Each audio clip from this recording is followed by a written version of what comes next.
पद्मनाभं सुरेशं विश्वाधारं गगनसदृशं मेघवर्णं शुभांगं लक्ष्मीकांतं के जे लक्ष्मीना पति परमेश्वर छे ते જ્યારે તમે આપણે પૂજા કરાવે ત્યારે બોલે છે પાર્વતી પરમેશ્વરો. આપણે પાર્વતી પરમેશ્વરો શબ્દમાં એમ સમજીએ કે શિવ અને શક્તિ ઉમા અને એમના પતિ શિવજીનું નામ છે, પરંતુ એમાં ચાર વ્યક્તિઓના નામ છે. પાર્વતી પહ રમેશ્વરો. પાર્વતીના પતિ પરમેશ્વર છે તે શિવજી અને રમા લક્ષ્મીના ઈશ્વર છે તે વિષ્ણુ. એટલે બંને શિવ શક્તિ અને શ્રી હરિ વિષ્ણુ અને લક્ષ્મીજીનું નામ આવે છે. તો એવા લક્ષ્મીના પતિ કેમ લક્ષ્મીના પતિ થયા એ હવે આજના દિવસે આપણે જાણીશું.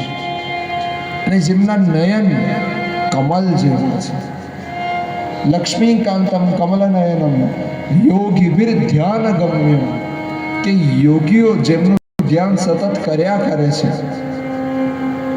એવા ત્રિકમરાયજીને હું વંદન કરું છું.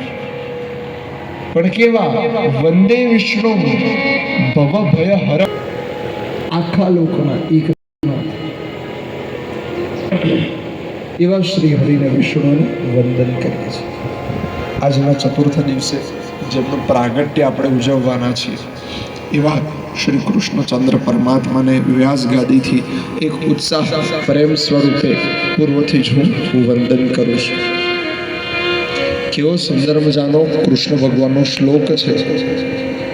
એક જ શ્લોકમાં આદિત્યભાઈ 14 સંજ્ઞાઓ આવી એમની.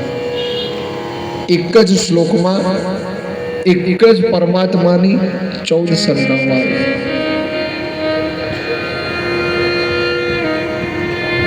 એવા શ્રી હરિ વિષ્ણુને વ્યાસગાદીથી વંદન કરીએ છીએ. ગઈકાલે આપણે નૃસિંહ ભગવાનનું પ્રાગટ્ય ઉજવ્યું.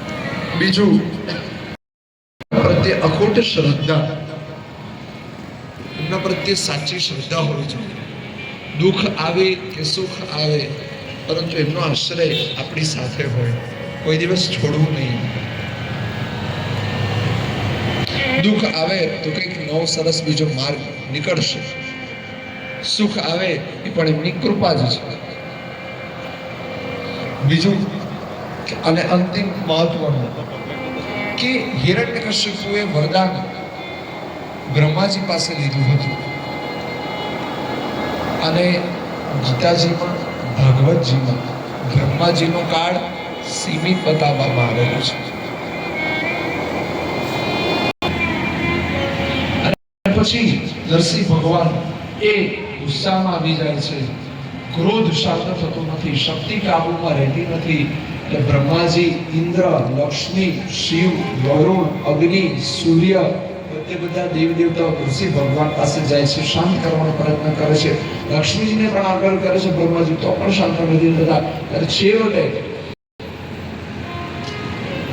કેવળ પ્રહલાદ બ્રહ્માજી આગળ મોકલે છે અને કહે છે કે જાઓ પ્રહલાદજી, તમારે કારણે પ્રભુ પધાર્યા છે.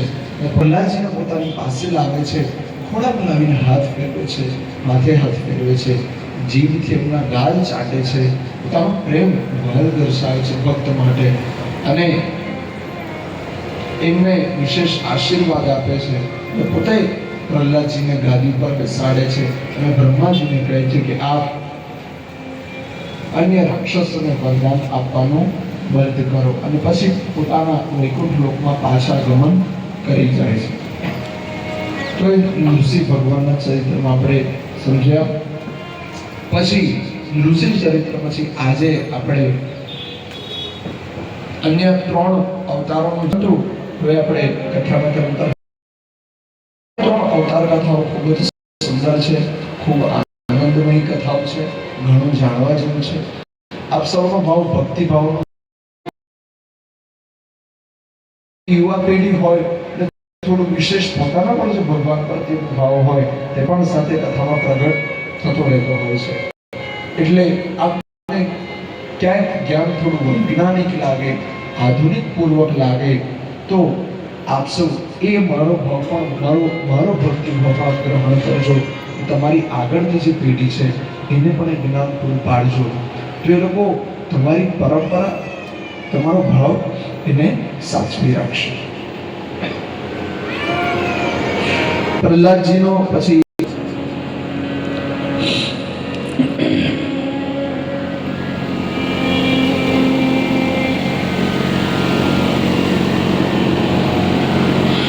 નારદજી એના પછી કથામાં આગળ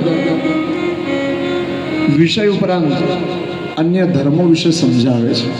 અને એમાંનો એક છે માનવ ધર્મ, કે આપણે ભક્તિભાવ કરીએ પરંતુ સાથે માનવતા પણ જરૂરી છે.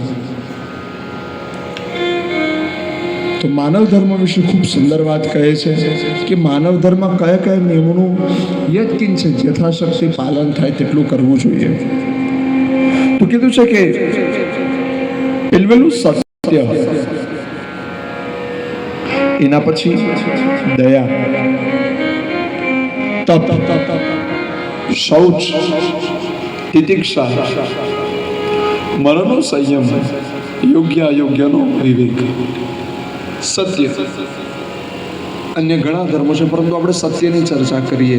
સત્ય એટલે કેવું સત્ય? ઘણા એમ કહે કે યુધિષ્ઠિર મહારાજ એ પૂર્ણ સત્ય સ્વરૂપ હતા, આજીવન સત્યનું આચરણ કર્યું. પરંતુ એના કરતાં પણ આપણે વિશેષ જોવા જઈએ તો આપણા પ્રભુ છે તે પરમ સત્ય સ્વરૂપ છે.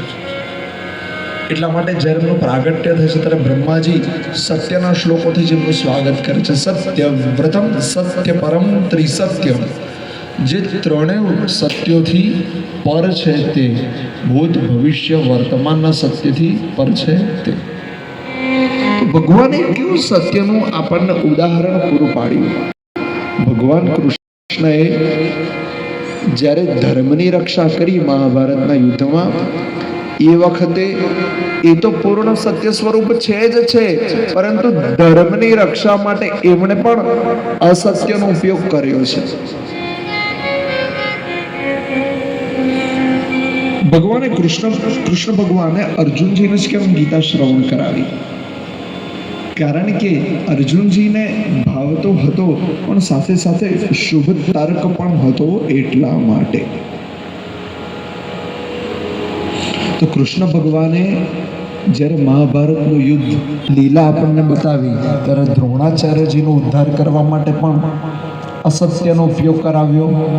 ભીષ્મ પિતામહ, અન્ય કૌરવો, દુર્યોધન, પોતાના ભાઈ બલરામજી, જેટલા પણ બીજા યોદ્ધાઓ, કેમ અર્જુનજી જ્યારે જયદ્રથનો વધ કરવાનો હતો, આદિત્યભાઈ જયદ્રથ વધ પ્રસંગ કે જ્યારે એનું માથું કાપી અને એમના પિતા પાસે જ ખોળામાં આપવાનું હતું, એ વખતે પણ અસત્યનું આચરણ કરાવ્યું ભગવાન.